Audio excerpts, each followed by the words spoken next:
Yesu kia tugenda baso banafe aba Premier Entertainment Group bakutusizako ekyatandika butansi natenga bulijjo nagambye minze nkwereza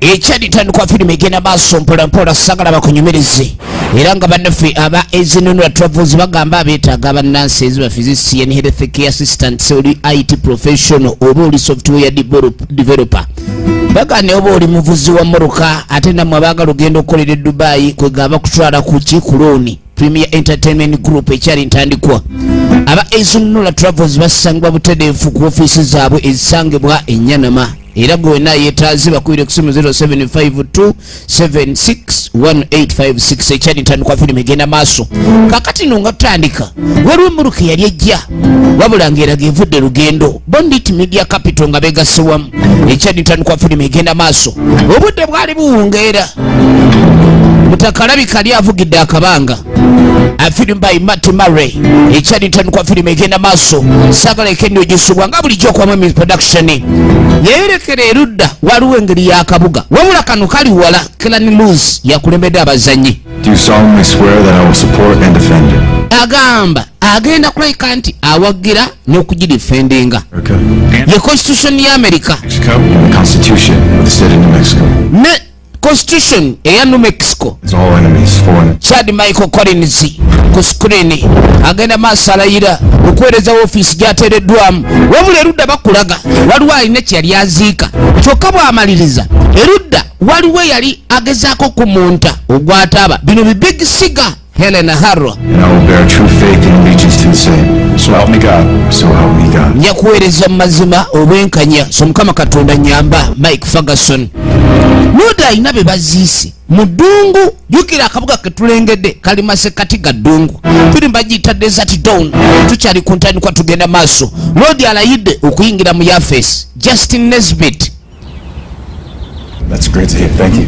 Na webale nnyo webalere ddala bamuleeta erudda omulaga w'ofiisi ya Sheriff gyeyali ali yakayingira ekitundu so yajja ne box byo bye mugaso byatambula nabyo yatandika okupangulamu kimu ku kimu kwe kujjamu n'ekimu ku bifaananyi eby'omugaso ennyo mu bulamu bwe yakiseerudda jjukira ebifaananyi bino biriwo okutujjukira oba okutujjukiza ebyo byayita mu bulamu bwaffe obwakulembera yensonga lwaki ebifaananyi biyitibwa remembrances naye nga yaliko omuto era yalina muganda we atamuva ku bwongo oba yabulirawa kakati abaali wano bamuleetera obumuli bagenda maaso n'omuyozaayoza olw'omulimu omupya gwazzeeko wabula avudde wala okujja wano kakati no kankwanjulire Goldi n'amugamba olabika ali obirabyeko bwagamba ku Goldi waliwo kye bayita gold fish yakimanya Uncle Bunny abimuweereza kubanga Uncle Bunny yalinga agalanye ebyennyanja n'amugamba njagala omanye mpulira kya mukisa era kyatenda okuba ntugenda kuweereza ffenna ye sherifu bano ba deputy. Congratulations, Luke. Nkwezaayoza Luke ye Luke Easton okubanga okomyewo kakati no ku kaalo kano yawangaalirawo okwo wabula tamanyi lwaki gye bamuweereza okujja okukolera waliwo abato abaali basamba omupiira erudda bwe bagusamba ne gukulukuta okugenda emango gukima balaba emmotoka nga mulimu omuntu eyattiddwa bambi baatya jjukira omwana omuto yenna bw'alaba okufa atya nnyo kakati poliisi yajja oluvannyuma lw'enduulu waliwo ne Lodi omulala eyatuuka amanyikiddwa nga John bagenze okwetegereza essasi eryamukubiddwa Lodi yafudde masasi mundu kika kya milimita 36 yamugyewo wonna gye yabadde avuga dda beebuuza oba wa ono yamusanyukira mu ngeri y'okuba niwedda tannamulaba bonna bakolera ku Sheriff Department y'emu bagenda maaso n'okwetegereza ebiri mu mmotoka ono yakabera erudda alina kyaguddeko kwe kumulaga mwalimu ekifaananyi bw'akitunuulira yakitunuulira nkaliriza oli bulungi Ye Luka. Bamumanyi abasinga wano ne bano bakola nabo kuba bonna abasinga bakulidde mu kitundu kino. Yabuuzibwa olwa witness ku bino. Waliwo abataba abadde basambira erudda be baalabye mayiti tewabadde muntu mukulu okujjako we baakubye endulu abaana ku kino kye baalabye abala kwe kuyita poliisi kati ono kwekwata emmoloka yeeyongereyo. Kyewuunyisa kabonero kikano kye kitegeeza ku mulundi gw'ogusoose okujja okukolera wano oli yavuga yeeyongeddeyo naye nga ate bakyagenda maaso n'okwetegereza akati munaffe yagamba emmoloka bagisike. Luke yaweereza anko we nga bwe yalabye kaadi gyeyamuweereza ye anko Banzi oba kojjaawe muganda maama we oba muganda wa taata we ekimu ku byo yamusinkana oluvannyuma. Kirungi okuba nyakomyewo aba tamanyi nti anajja wano mbwangu bwe buti koini wendi kati kwe kumuwa ekyokulya.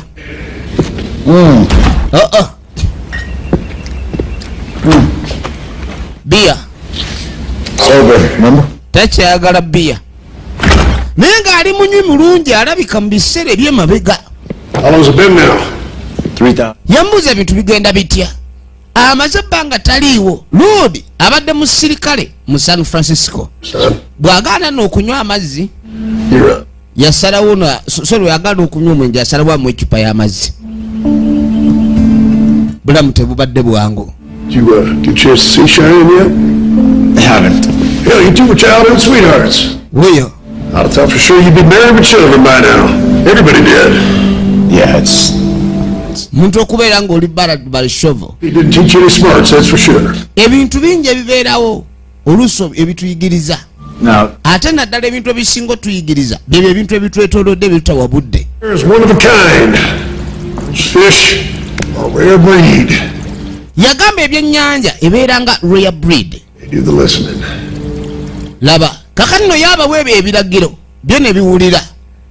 Si kya bulijjo okuteeka ebyennyanja ebyenjawulo mu kintu ng'ebyo ne bisigala nga bibeeramu byonna. Wabeerawo obwennyanja obuli ebirala naye kakati no ye yabiyiga.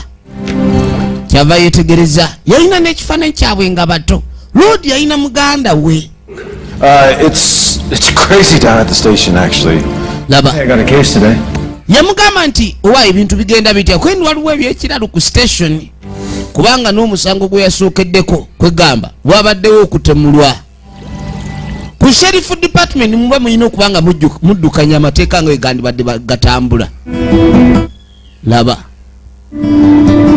munanga oluvannyuma yakwata ekkubo n'ayitawo wabula bw'ayitawo agambye nti omulundi gwo gwasoose omusango gwe yakozeeko gwakutemulwa waliwo yatemuddwa. Ono epata naawe kakati no bajja erudda jangu tulabe jjukira emitaana gyonna nga gigudde ku kitundu waba we bayita ba prime suspects awe basookerako yakonkonono nambuza akumanyi ono ye Luke ye Luke Easton amaze ebbanga tali wano abadde mu San Francisco gye yavudde wabula ng'okujja naweereddwa transfer. You are all Mr. Big Time Sheriff now. Nawulira nti kati wafuuka big time sheriff. I love what you've done with the place. Johnny. Kakani amugamba ni ekifo akyagadde. Those kids running in the streets and coming. Balinga bato we basalanga erudda balinga bamulirwana. So we Bayagalanga nnyo okujja okulya amenvu ga namukadde. Okay. Biseera bwe yali akyali muvubuka. Are you going to arrest him? Kakati bamubuuza ku mutabani we n'ababuuza bagenda mukwata. Alina omusango yakoze kwenedda. Tuno twetaaga omwebuzaako ebitono. Ebiseera ebisinga nga lwo mutaano ogugudde wabeerawo abantu abamanyi ku information kati oba olina okulookinga out for those individuals kati bakimanyi naggalo bayita ba prime suspect oba usual suspect nti waliwo embuzi yabuze ku kyalo amanya nti oyo gundi munjagaza ki kati ndi kirini lodi baali bamanya alimu obubibbi mwana nze Luke nzijukira twateranga okuzanya basketball nga tukyali bato Garcia owafuuka omusirikale tokyali wange tuleeta bantu bwe batabe bamukuba nsibisa namugalabyeko omutono simulabangako He told us he came by here 2 days ago to get dope off you. ate nga kyetwawulidde nti mwagulinganye bbiya ecupa eza bbiya gyenaku nga 3 emabega bano babuliriza era bagenza okujja ano nga bakimanyi luugi yasangiddwa muruka nga mufu baali banyweddeko ku meezi emu noono kati bagenda okwagala omubuuza ebibuuzo jjukira gaye tayagala kudda mitawaana kati n'atandika agambye nnyina mbwe ali kirini yabivaamu kwe kumuyita atuuka n'ajjayo emundu Don't do this, okay? tokola kintu ekyo Go back to the beatdown. sigana mu kinnya Eat on his own, homie. omanye okuba mukomero banga ali mu kinnya Right, that's right. tabyagala It's not your fault. omusajja wuno aganye okulagana nabo aganye okulagana epoliisi Shoot. ate nga yamba poliisi namugamba siri wano kusimula yagala kwogera bwogezi okubanga wanywedde n'omugenzi sitikitegeeza nigo wabadde omutta aba wamusse Just put the gun down. tekanse emundu twogere yakirowoozaamu ebya poliisi bwe bityo batandikanga abakusudia kati yamukuba essasi ku kibegabega olwo n'amuddiza erya ddala yamuddiza erya ddala n'ayitamu paka wansi Damn it. katonda wattu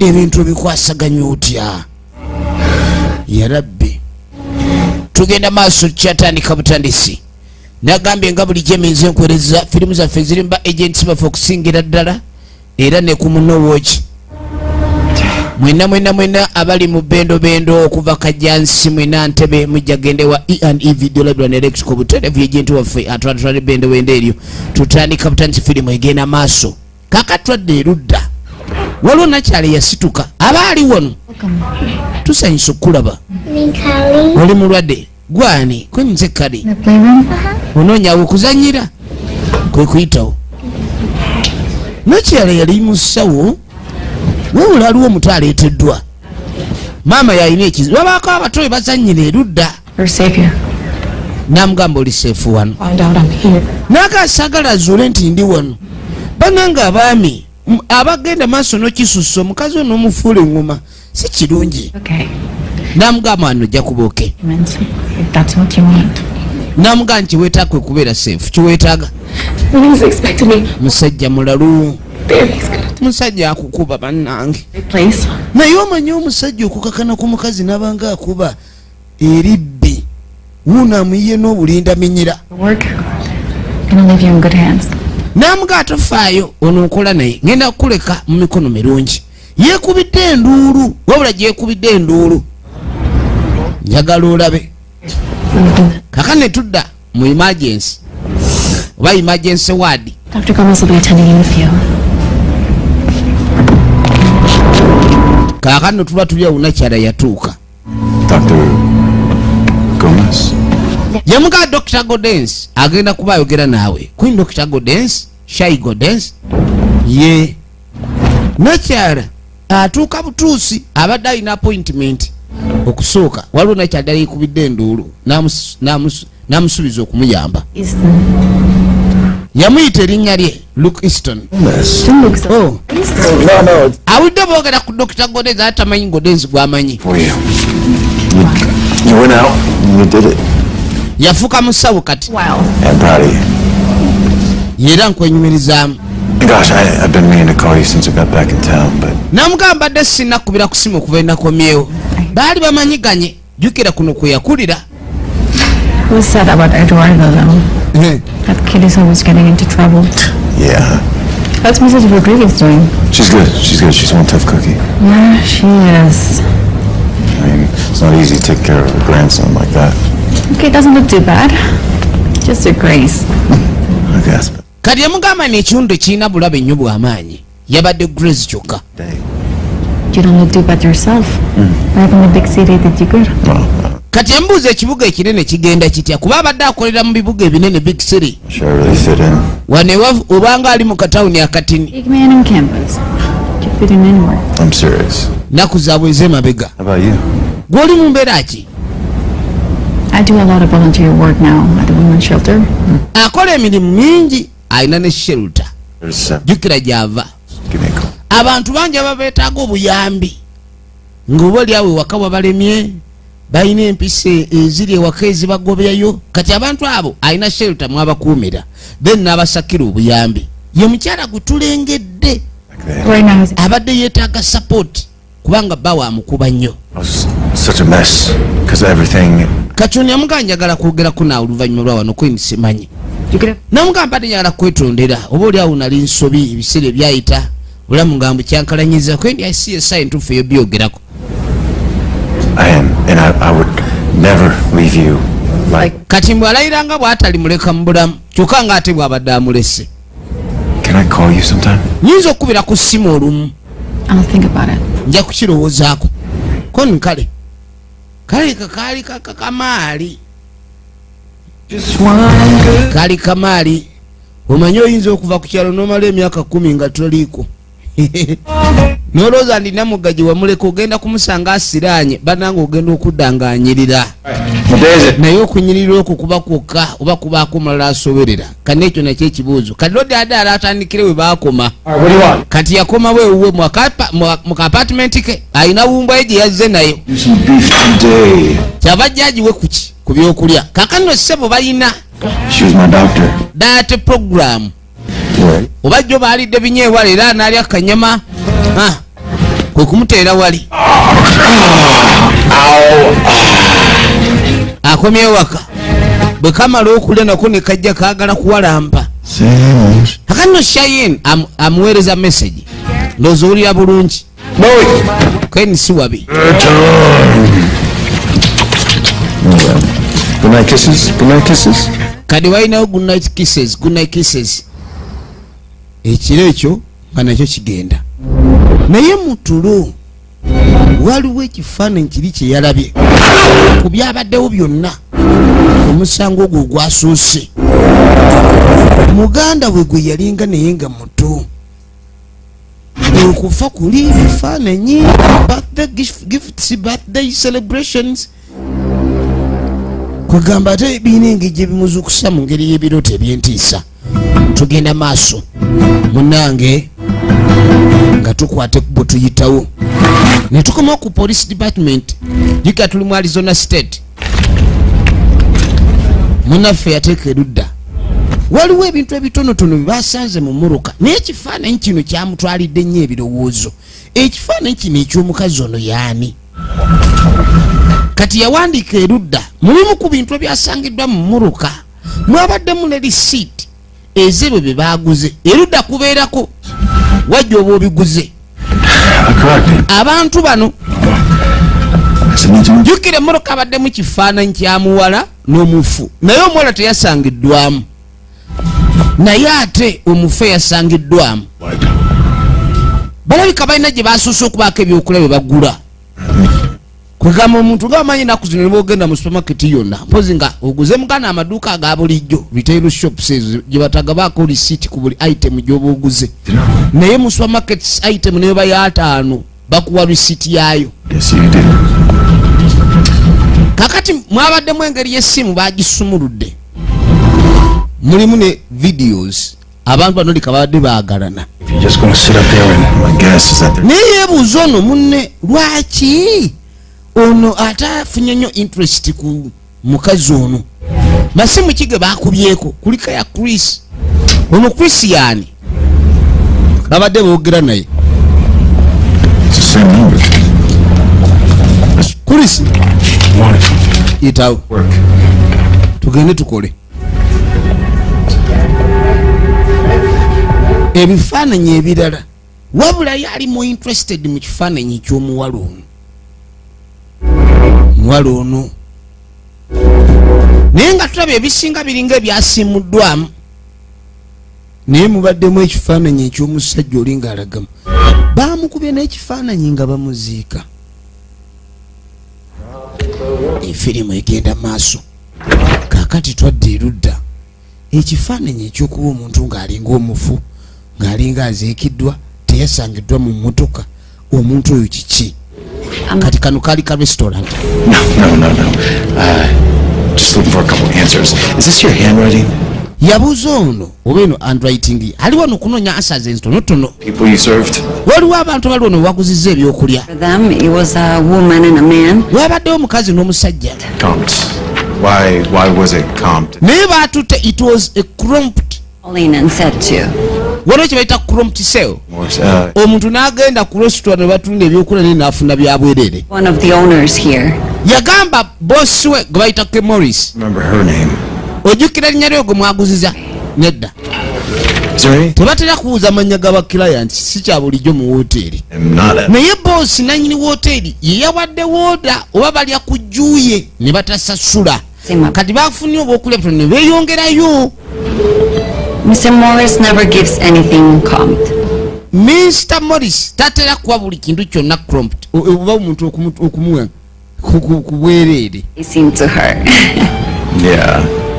I guess it. Tebakkirizibwa kwogera bigambo kumala gayogera buli kimu kyonna. Wabula yabuuza ono gwe lwaki ombuuza waliwo obuzibu bwonna abantu bano balina kye baakoze kono tojja kunsonyiwa nange siteekeddwa kukyogerako. Anything, please. Wabula singa onooba olina kyofunye enamba yange yeeyo onkubirako bonna balina kyagala okwogera nange ku bantu abo ng'obalabyeko baki.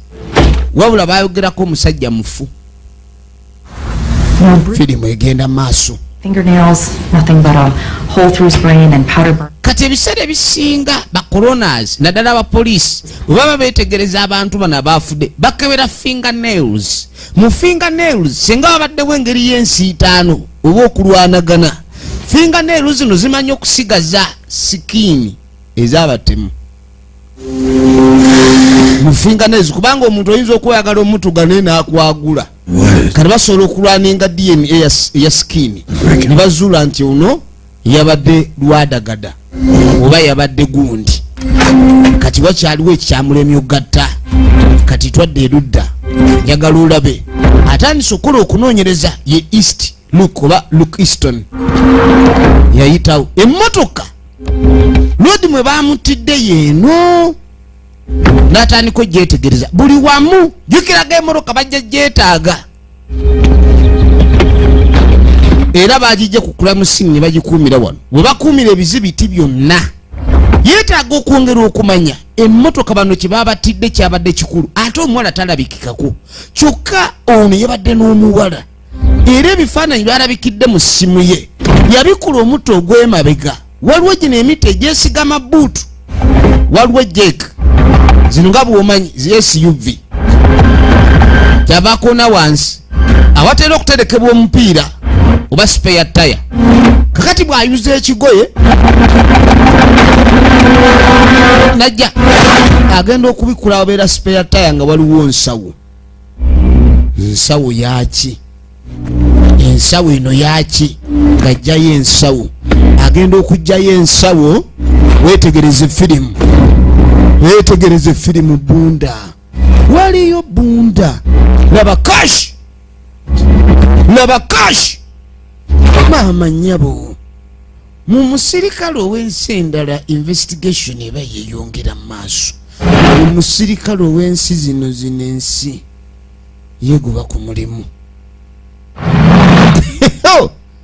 That was a lifetime payment. Sente zaali mpitirivu. Omusirikale omuddugavu awo aba ava ku mulimu annyuka n'abula. I'll have a green tea. Ekisaawe ky'essente mu ddoola okimanye. Please. Okay. Kakati omukyalo ono yamuwa omukisa babe nga balyamu bonna.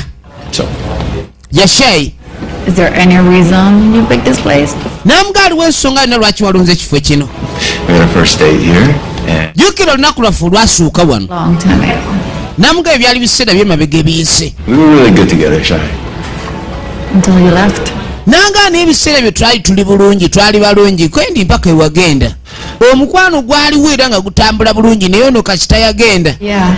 yatabuka ebintu byamuva mu ngalo. I'm gonna lie too, huh? Omuntu yenna bw'aba afiiriddwa oluganda lwe abantu batono nnyo abagwako ekizibu ekyo naba nga tali shaken loose. Omuntu asobola okubeera shaken loose ku kintu kyonna ekimuguddeko mu ngeri ya trauma ebirowoozo ne bibeera ng'ali emotionally cracked We have a couple moments. neerabira n'abamwagala ennyo abamubadde ku lusegere ate nga tosobola munenya kubanga abamu baba banafu ba mitima okiholdinga To new beginnings. kati agatunywemu ku lwebyo byonna ebipya ebitandika Arriva.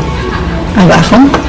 wabula tetumanyi mukyalo ono bamune nga egambye tuleka mukyala myaka 10 mabega nodda nga tewaliwo yali agezesya abaayo atomerwa ndiga nga teri n'omu abaako kyayogera Never should have left.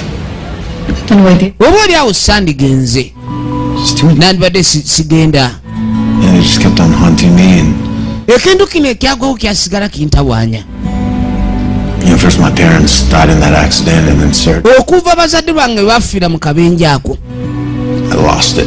ekyamazima kyamuva mu ngalo Sister.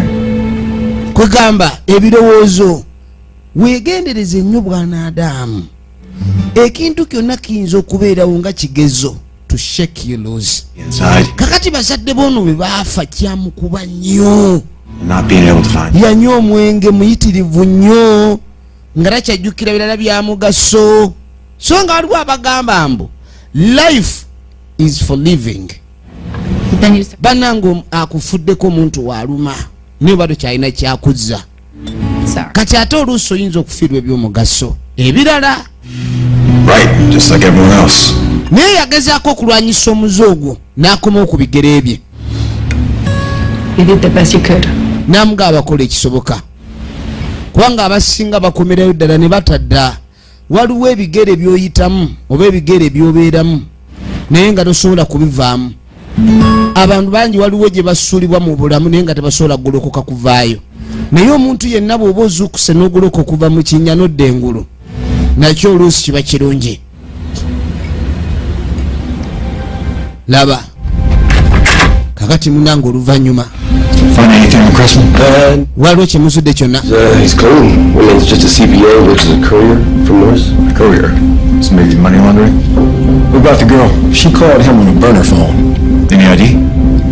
kakati bagenza okwetegereza biki bye badde bagenda maaso nanyini kawooteri kali gwe bayita Kate Morris omuwala mbu yali ayogerako ne Morris era balabika baali boogerezeganya ku burner phone. A burner phone is a type of phone, not any investigative police officer kwegamba can dig information out of it kubanga it's a burner phone, it's made for one call, something like that. kakati ono Johnny, stop. John Soko yimirire Deputy Sight, stop. That is. ngambye yimirira deputy We need to talk twetaaga okwogera about this. ku kino This is me clocking off. What's your problem, John? kizibu kyo kinaye John Hey, you're my problem. gwe kizibu kyange Get attitude. We got a job to do back there. tulina ebyokukola nejjawo embeera eyo Did you? attitude And Sherlock. okiyisa attitude Alright, fine. alina mbu attitude embi gyali Bullshit, Luke. ye mukaaluuka ojjudde obusa bwe mba nkugamba ng'omuntu eyakula naawe naye nga mukama wange sisobola kigamba For me. Yeah, you wouldn't have made it through basic accounting. ye mugamba nti buli kimu kyonna ekyendi wano nkikoleredde A kid. But you. wasimudde omwana omuto essasi Yeah, I had it. yanzigiddeyo egaani You. yamugiddeyo emundu kweni nkiraba namugaa nadde nkifunye omuvubuka tetulina omukwasaganya bulungi naaba nga tasobola kuttibwa mu mbeera bweti Hey, you did your job though, right? If you. suspect ne bw'aba ayina emmundu olina okulowooza nga ye ayinza okukola ekintu mu kutya out of fear kati olina okugumusalira ng'omuntu omubi Oh, but you did? laba Mr. Big City Cop? You were nothing but a drunk with a shitload of luck, man. yamugaa tolina kyoli okugjako omutamiivu ali awo atamanyi kiddako Here's mbu yeeyita simanyi big cop understand. big city cop omusirikale akolera mu kibuga gy'otava mu kyale mu kibuga eyo n'ogenda ozalawo abo mu kyalo The new shit. ono agamba nange bulijjo nkikolerera abadde akola bulungi ebintu ebimu tebikola nga gy'obadde bw'oba ozze wano manya ebya wano bikola bitya I screwed things up. kale ye nkikiriza ebintu ebimu bikola bubi And I Zikiriza. was an alcoholic. kale nanywa omwenge sikyegaana And I struggled with it. netoba nakyo mpaka nabe nga nkiwangula Went to the. nguveeko kubanga omuntu gyakoma okunywa omwenge avaako kizibu nnyo okusanga omunywi w'omwenge n'agunywa n'abeera addicted n'avaayo nga mulamu kati naye agezaako okukola ebintu mu mutima omulungi. Anything. Okay, this is coming from the heart. Right here, just what you were talking about. Namuka nange kino byenkugamba biva mu mutima era nga nebyogerako. Ateekeddwa okuba ng'ebintu by'okola mu mutima gw'obikozesa. So si bwongo ate ku sayidi emu naye ate n'obwongo nawo bulusi. Oba obwongo bubanga like bulwadde. Tewira kola decision nungi. Twadde ewaka. Ke kabake kaayina yagamba nga bw'akaagala. Wabula aba ali wano agenda okulira essimu. Essimu yagenze nayo. Ono abuza ki ekyabadde. Lwaki tewakoze delivery? Kono ndi waliwo ekyatuuseewo. Ken Morris yagamba abuuza ssente ze ziriwa. Kono nti ziri safe. Kakati no ssente ziyajja mu mmoroka omwattiddwa road zeeka zaali zigenda wa Ken Morris. Kwendwa clients banyiivu. Kweni ssente nzirina nkusangewa. Ken Morris nanyini ka wooteri. Kono nti ngenda kubuulira. Ekitegeeza Ken Morris amanyi kubye ssente. Ate wuno abadde aweza simu message ku simu z'abagenzi tamanyi nti bafu. We just got a break. Kakati Send a squad car tomorrow and pick him up. essaawa eno baaga abateekeddwa okufuna Morris era baamuleeterawo. Njagala olabe. Hey, just don't push him. You gotta get what we need. I know what to do. Yagamba amanye ekyokukola. Kyayagala kwe kulabika ndi ono amugyamu. Alina omugyamu information. Tewerabirira abe Ezinunda Travels betaaga abakozi Dubai mwena abaagala okulira Sweden, UK, Estonia. Kuba ku simu 0393102814 oba obba whatsappinga 0752761856. Kati yamukuba akaama. No? Nedda. Would 5 million jog your memory? No, I am new here, but I'm pretty sure whoever's money that is. Kakati yamugamba nti nyinza okuba nga nina ensonga ey'emiliyoni 5 okujjukiza memore yo. Sente ezo zaadde zaki? What? Eki? Yeah, I know. Sente ezo twazirabye. Ayogera kaamati agala bali buli kwajiki. Tetumanyi ba sente bwe yazogeddeko eri. Well, yeah. Jukira Sheriff wadde musalawo nga bw'ayagala. An accountant. Sente babadde wadde mwagala sente zaabadde zaki bannange. Sente tubuulire z'abanzaani wabadde ozitwalawo. And nobody. A courier to pick up a nothing package and deliver to a no-name client.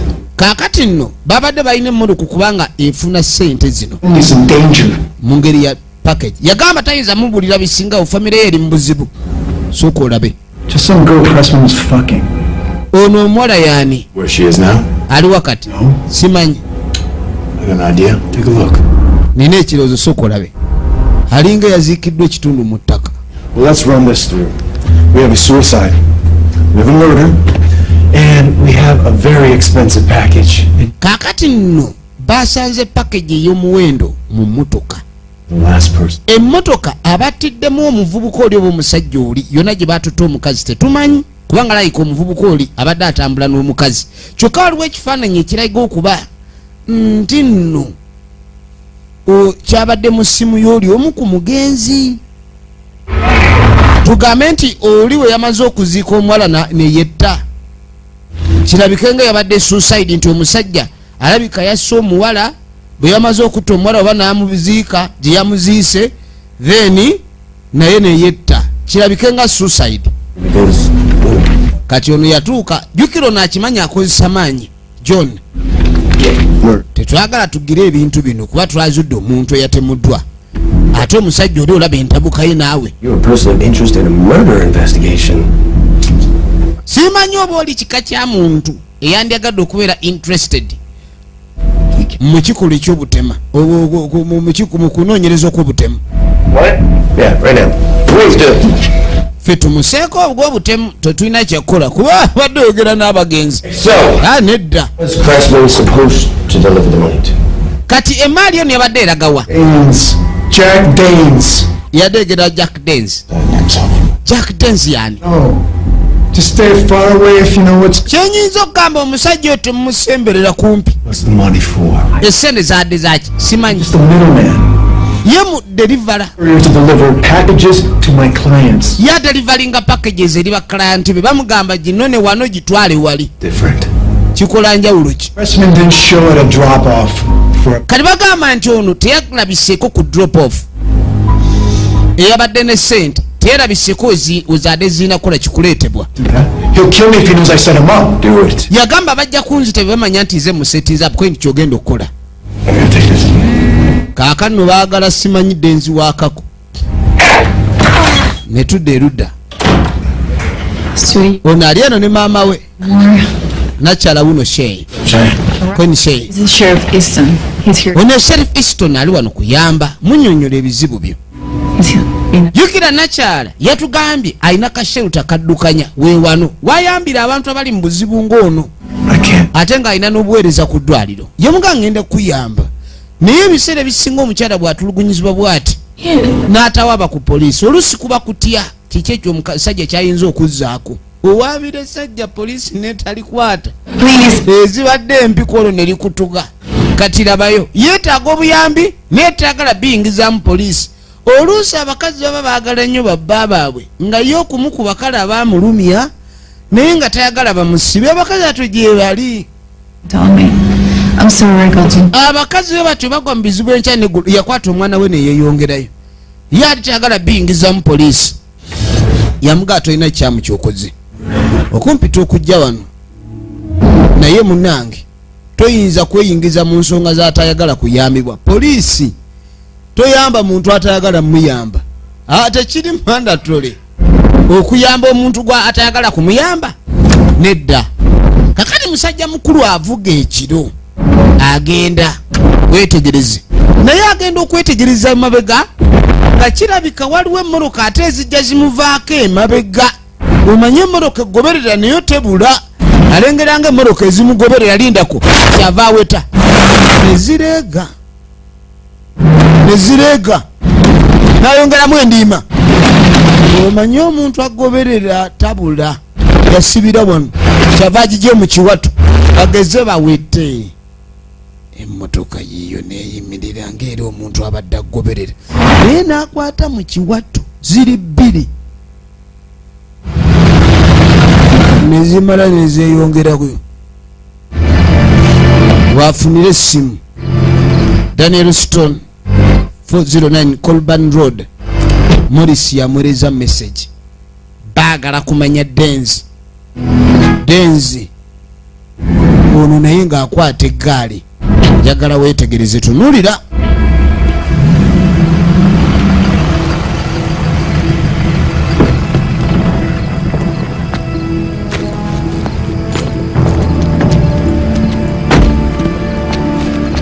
ngajja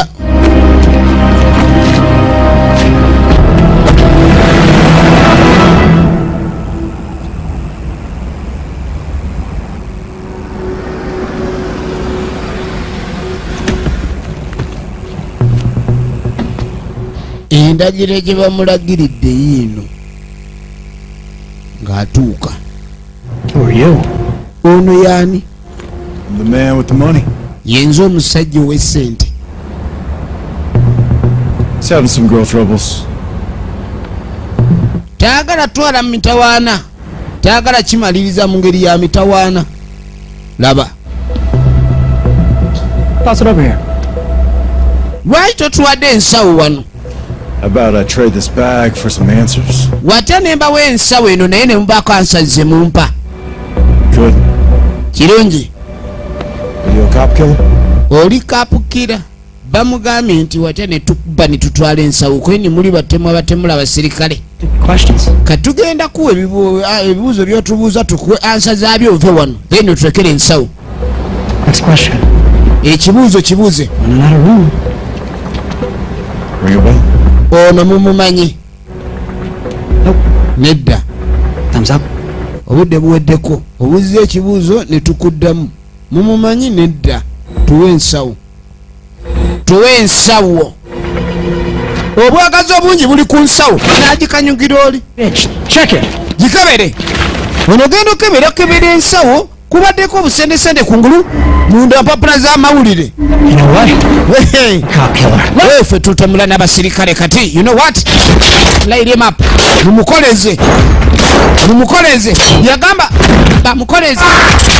Kumbe kwebagala okoleza yalina akabiriti kwebagala okoleza akabiriti yakayina wetegereze tunulira zingizeeko erinze kati giwulire muntu super action wetegereze Jack Easton, Luke Easton, Copper, Down, Mafia, Kibanda. Njakutomera omuntu wano, njakutomera omuntu akanyabo, njakutomera omuntu nze, kutomera Copper. Namuvamu. Uli.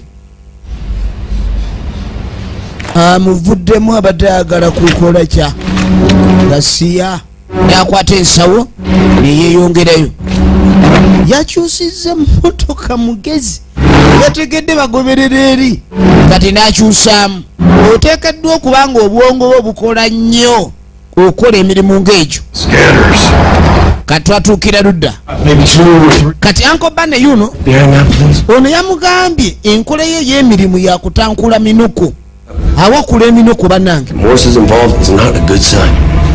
kakati ebintu bino yamugatogeeza ku mulundi guno Morris n'afundikira bulala kubanga ono ye n'abantu abamuyambako okufuna information ne ba-extractingamu information tabakwata bulungi laba naye takumanya omuwala ono luyani lwaki omuwala ono lwaki ofaayo nnyo bulijjo agenda obuuza ebibuuzo akulembeza muwala twandibadde tunoonyereza kola eyafudde ani yamusse kyembadde ndowooza yamugamba abe nga yeegendereza ye Uncle Bane oli alemeddeko tufune essimu evaawa wangi You have been pretty busy, Luke. ha My best guys, he's still... sebo obadde muweetadde mu bizinesi si bubi n'ojja osimula basajja wange benneesiga killed.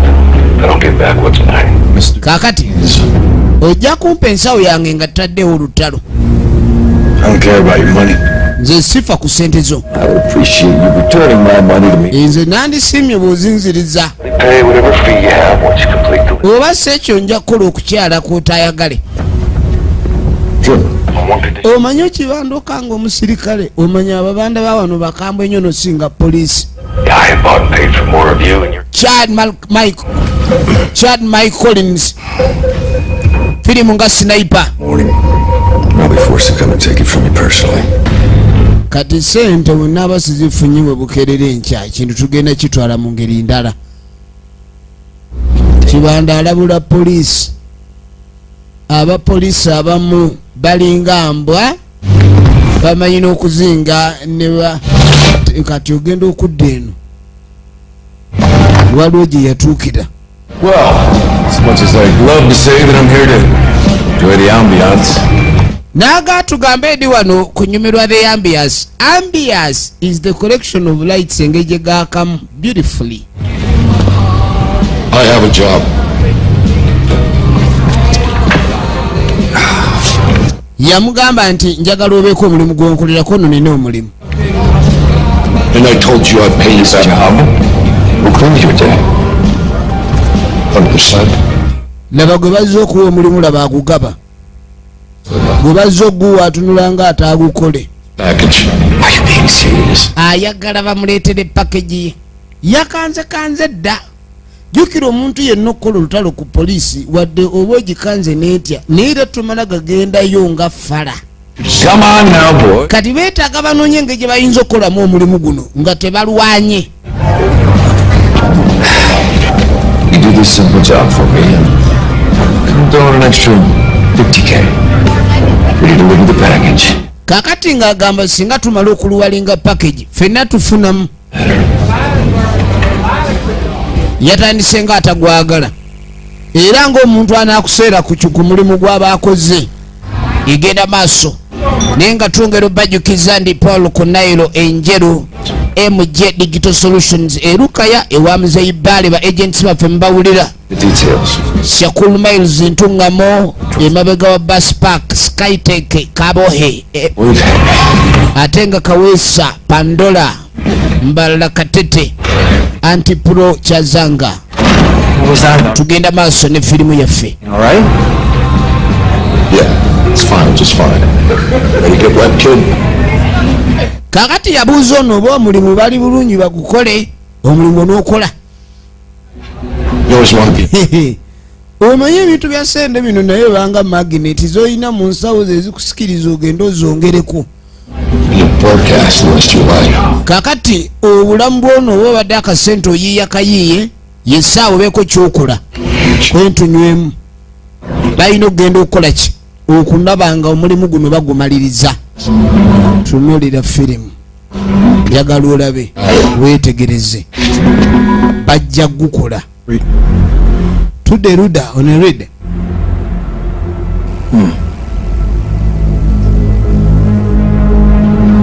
Afuna simu ki kale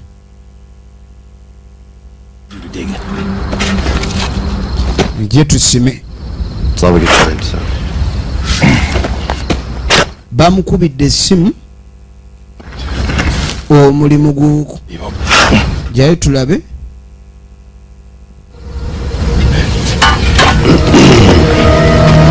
Ogenda okwetegereza maama nyabo omukazi yoyo obwedda gwe banoonya kifaananyi kiri. Yeah, I think we found that girl. Mwala bamuzudde. Lwaki ye bamuziika? Balina kuba babiri n'omusajja yasangibwa mu mmotoka. Kati omuwala mufu. Twalabanga yali oba azikidde oba ng'ali mu mbeera ki naye ng'alinga abikiddwako ekitundu omusenyu ekifaananyi kye baamukuba. Carrillo wants to see you. Kati ono aba ali wano baamugaani Kaliyo yeetaaga okulaba. The boss? Kaliyo yaani yefe the boss.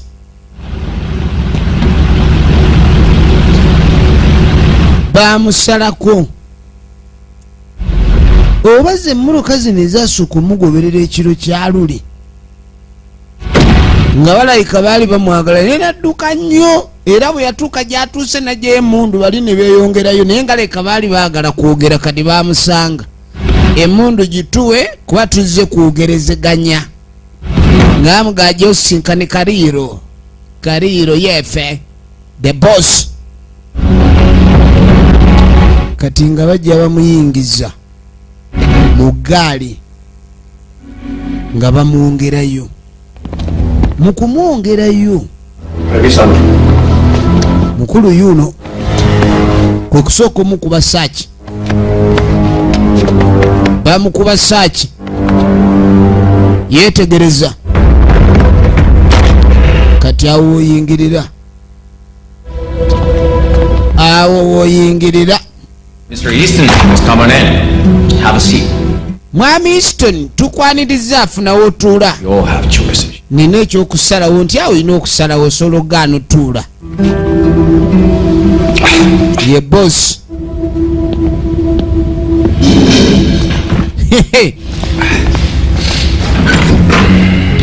Allow me to introduce myself. Kankweyanjulire. My name is Fernando Carrillo. Yenze Fernando Carrillo. Cartel. Tulaga katero. Where are you? Lwaki tuli wano? Yes. And no. Era. Now, you're not one of those vegans, right? Just let me tell you something. This Baleese ebyokulya. steaks here, they're incredible. They're nothing like my carne asada back home, but Wulira. as you might guess, W'omugenyi wange. very important import-export business. And you might Kankubulire nti ndi mu bizinesi eza importing and export. to clean up messes. Era olumu manyi okutuuka okulongoosa ensobi. You have something that belongs to me. Olina ekintu ekyange. Go ahead. We can even talk. Wulira. Lyanga bwe tunyumya.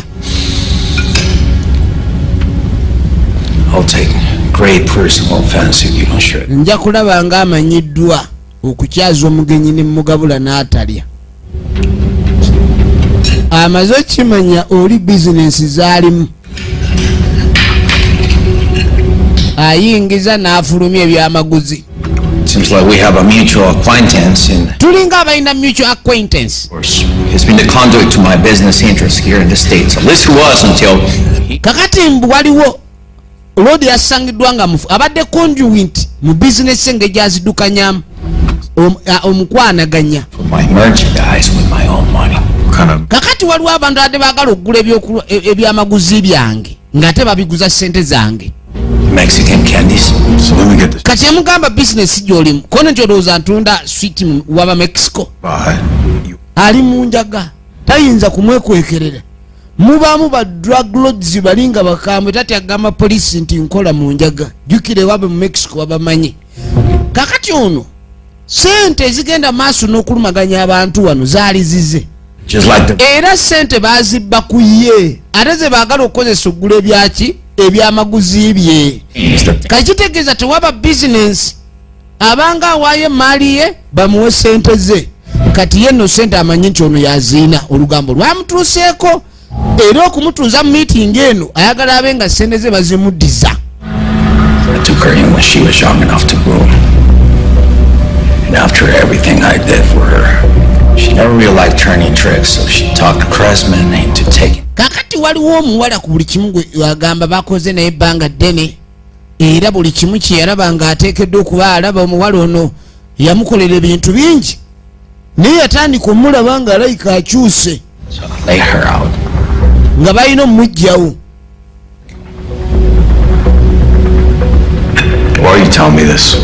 Lwaki ombulira bino? Will get me back my money. Help me get rid of Danes. And I'll let you live. Yamugamba singa okwate kuba onompa ssente zange nze nja kuyambako okujja okudenzi kuba ye yamubba yeyayagezaako mubba esente. We all have choices, Sheriff. Ffenna tulina ebyokusalawo Sheriff. I'll call you tomorrow to make arrangements. Now. Ngenda kukubira olunaku olw'enkya essimu tukole enteekateeka. Stop estando la carta. Kaakati oba tulabira. Yitawo. Situka. Kwe kusituka. Weetegereze firimu. Tunuulira firimu. Kaakati munnange nga bamukomyawo baalese emmotoka ye. Omusajja Fernando Carrillo amulabize n'amuganze nannyini ssente ezo z'olina tukole enteekateeka olunaku olw'enkya ompe ssente zange saa kunzizamu ebyo bujwanga oyo tomalira budde bungi saagala kulwawo. Kati nga tudda erudda ng'ajja akwata eggaali ye wabula nange kubanga kumira kiwuka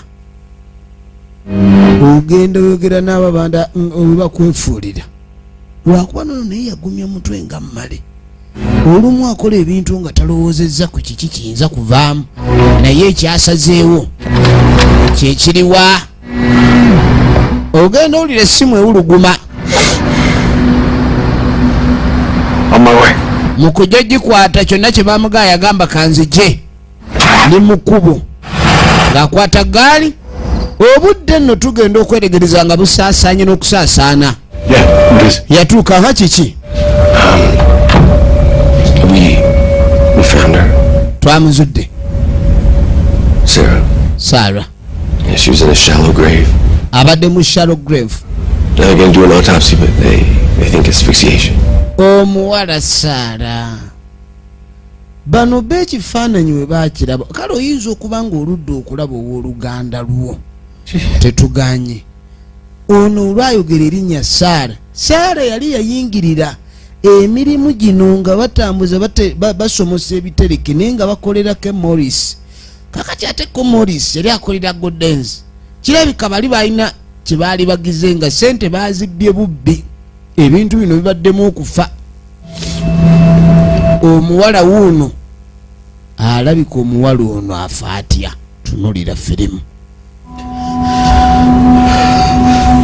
nange ogenda okwetegereza ne wewala balemera ku kifaananyi kale yali aludde okulaba muganda ye naye nga recent photos omuntu ne oludde omula nino laba ekifaananyi ekyebiseera bino olaba nga aliwo ekisika abantu bakyuka nokuba yeyo basi yeye niwe yali alemedde ku kifaananyi yali muganda we namugansonyera ddala nandibadde ndi naawe ye bwe yakwata ekkubo genda gye yalaga muganda we n'amuleka ate abaana b'obuwala bangu nnyo mwambi okemettererwa mitima gyabwe minafu asobola okuyingira embeera yonna kulw'okuba agira kugamba bawala bangu nnyo genda mu survival mode n'akola ekitasaana kulw'okuba alina okubeerawo obulamu ng'ekintu kyokola tokinyumirwa muganda waye ekyo nedda muganda we laba wajja musanga nga mufu yali yenyigira dda mu bikolwa ebyabayaga kale nno bamusanze aziikiddwa bubi nnyo ddala kaakati yakwata ekkubo najja jjukira no mayiti bagizudde kiro bw'akwata ekkubo najja we bazudde bw'osanga awantu wonna nga poliisi yasanzeewo omulambo eyo eba ekyali crime scene era beetoolozaawo bunanka obwo okakasa nti wali muntu yenna eyeyingizaawo okutaataaganya obujulizi poliisi esobola okumala n'ekifo ekimwaka mulamba ng'ekyakinoonyerezaako basobola okudda enkya ne babanga waliwo kye bazuula kye bataalaba luli kati yatambula yeetegereza naye aba ogenda okwetegereza akatundutundu ka segereeti waliwo bino bicuba siga sigala w'abacuba oyo kyava awunyiriza akawoowo agenda owunyiriza akawoowo sigala ono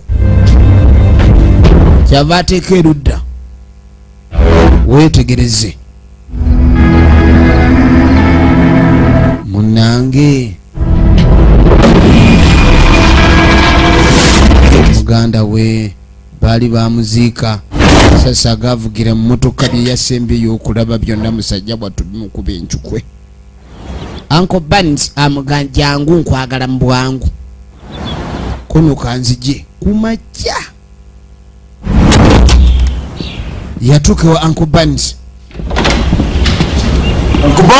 Uncle Barnes aje wa Uncle Barnes ba luku ha gwe gwani ze ndi collector olina bye twagala leta ne mundu amujjeko mundu ye namuga sherifu kitwe ye twagala emundu yo tekutta It's somewhere safe. sente ziri nawe ziri wali safe Okay, shoot this old cowboy right here. gundi wegendereze All right. gwe naawe manyi kyenkola yamusomedde mubajje bakola omulimu guno bano bakola ebintu battana omuntu ne bagenda jukira kulimino yenna oba oli mubbi oba oli ki oliwo okola omusango notta omuntu kiba kigezeemu kati ng'agamba tugende mbatwala essende gye ziri nga bayitawo naw yamugamba kati ono nakwata olino nakwata ono mundu yanonye sente mundu gona gwali gusiru nnyo kati okutuwa sente ne tukuvira ovaako ki kayine mundu nze sanze fiira wano baŋŋambye kunona omyenda gyagiyingira vugoba novuga kyagulabe yingira Lincoln Navigator ne bava wano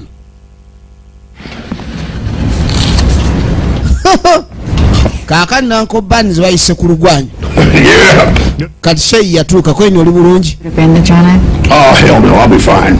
yamugoba museka bandage kweni dda nja kuboke There's a rental car, fake plates.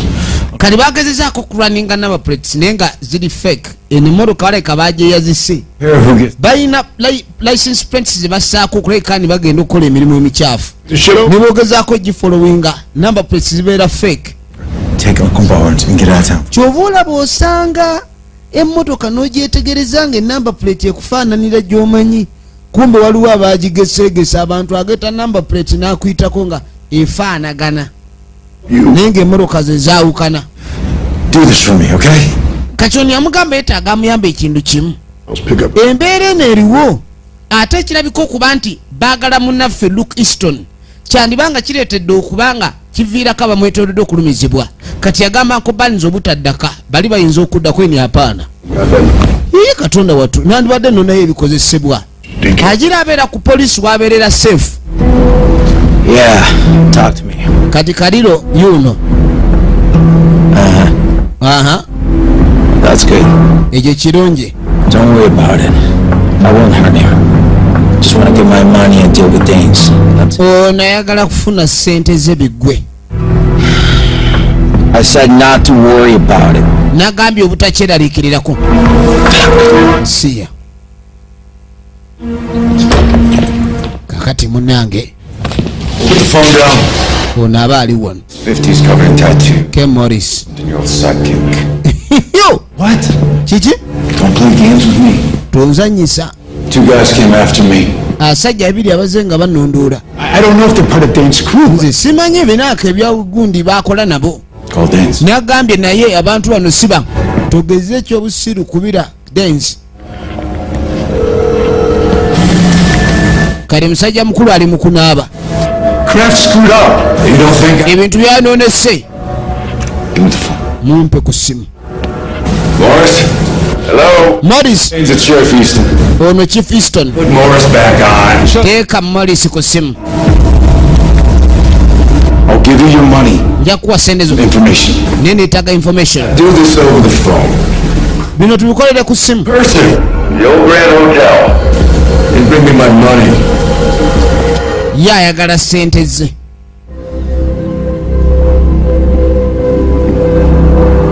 Omusirikale anoonya information ayagala kumanya nani yasse muganda we. Ebya ssente si kikulu. Kakati musajja wattu Morris bamulesaawo. Jukira kasita bali balaga nti mugwe mwe bayise okubafuna oba oli mu buzibu. Baba tebakyakwesiga.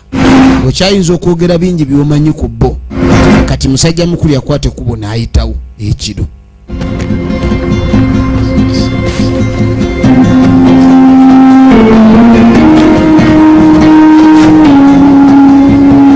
Kaakati wano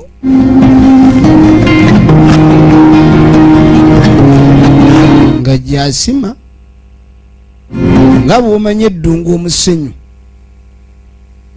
omusenyu gw'eddungu nga abaakubye ajjayo kumbi ayina byakwekuddeyo. Kakati ekikulaga nti embeera teringa bw'olowooza. Embeera okusukka ogw'omulamuzi kwe kutuuka ewaka nga buli kimu kyatinkuddwa. Ekikulaga nti abasajja b'oliko si bangu. Agenda okuyita akabwake kalabye emuunyo ne kayingira ekitanda era tekanyeze kuba si kabwa kakunyeganyega nnyo. Okalaba n'emimwa kalinga emifundikire si kanduulu tekayingiza mbitakakwatako.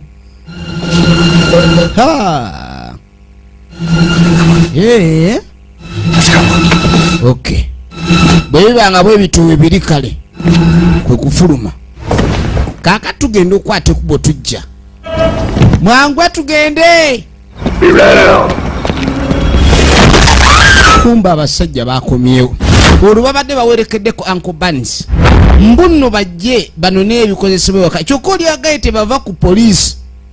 Kye bakoze nga bafuna Sheriff Reed nga abawerekera kati omwala bamututte. Tunulira. Kati ogenda okudda mu babanda aliwo ebikyuse. Kati bajja ku woteeri emu. Kwe kuyingira. N'agamba njagala omutumba avuye mumuttirewo kasa tufuna ssente. Teebereza abasajja ababanda bano okubeera asanyufu bagenda okutta omusirikale. Mu Amerika nno olabutta muntu wa bulijjo ne gukubalira. Naye okupulaninga okutta omusirikale ekintu ekyo nakyo kiralamu. Ogenda kudduka emibulamu bwo bwonna. Kati ono ogenda otuuke wa Uncle Barnes. Man, I heard her screaming and everything. Mwana nawulidde kukaaba awo ebintu ne bizikira. Kumbe ngumi gye bamubbe yamuzikiriza kati yalabye ebizikira. Kati awo teyazzeemu kutegeera You son of a bitch, I swear. gwe musiru gwe If you hurt her, I will kill you, dude. omulumya nkusse aleka ate kati ekyokulumya tokyogera fe abalumya ate gwolumya Stupid. tobeera musiru leeta maali yange ku the Grand Hotel I'm a son at the old Grand Hotel. yamugamba aleete maali ye ku Grand Hotel lyoko kange kati gwokanga twakanze dda ndaba okaabakaaba ate mbwojja okange okangani wetegereze tunuulira n'alyoka agikwata eggaali yakwatira bwe eggaali yatuukira ku poliisi kati poliisi abaawo buno obubundu obwa bulijjo standard issues waliwo ezo standard issues gijeeyo poliisi eba ne bbomu kisinzira ku mubbi kigwe bagoba wambaliga wabitege wankobogo emisinde gye kati ngaawe kwata John bave wano kati kumbe ne musajja mukulu wuno kaliiro kaleeyo bamukubira essimu mutegeeza ekigowinga down at the Grand Hotel kiralamu tugende tubanje ezaffe omuwala bamutudde temumumanyi Luke ajja kujja abafune nyabo oyogera ebigambo nga tebiri ku bikukujo wano fe abafuna omanyi fire power gwe tuyina wano agenda okukoleza livansi ye bagenda kulaitinga livansi ye wetegereze sinema obadde okyayogera ne balaga tebatidde kumbe mbu balina fire power ne poliisi bane fire power kakati abanda balina fire power ne poliisi eyingidde ne fire power wetegereze firimu yino tugenda maaso nagambye emize nkwereza kati ono yayitawo ng'alina gyalaga oli n'amuteekako amaaso wetegereze njagala kulago dance nsawo webamunyweza kati gireete bamusiikidde akanyebwa nga kababula ennyo n'akaduumirako yogera omwana gyali yogera bamutaddewa tajja kwogera kamutulise tugende omuwala aliwa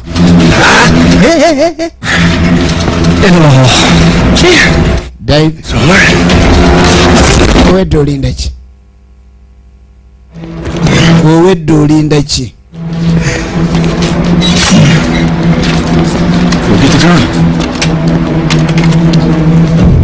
firimu yino firimu yino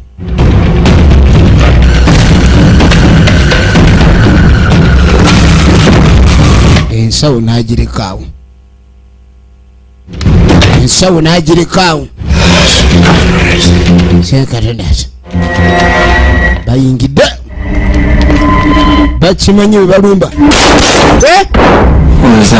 ate kyekyo engeri bano gye badde bamulowooza okujja sigala wano awo osigala mukuumi omuwala balowoozezza nti nno firimu egenda maaso wetegereze tunuulira balowoozezza engeri gyanoona omukazi mbajja kwereeta olwokuba ze ku trading for life engeri gyayingidde yeeyo engeri gyayingidde kati laba emiwubo labe okubuna emiwabo ogusajja tegwagala kuteesa abantu nga bateesa eno tateesa laba enyingira gyayingidde laba enyingira gyayingidde wetegereze enyingira tunulira firimu alaka olaba omutwe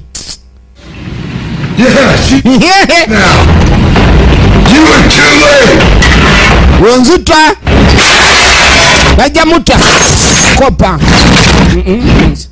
ono takangibwa omanyi omusajja omutabufu w'omutwe kwata esasi kwata esasi situagala twagala muwala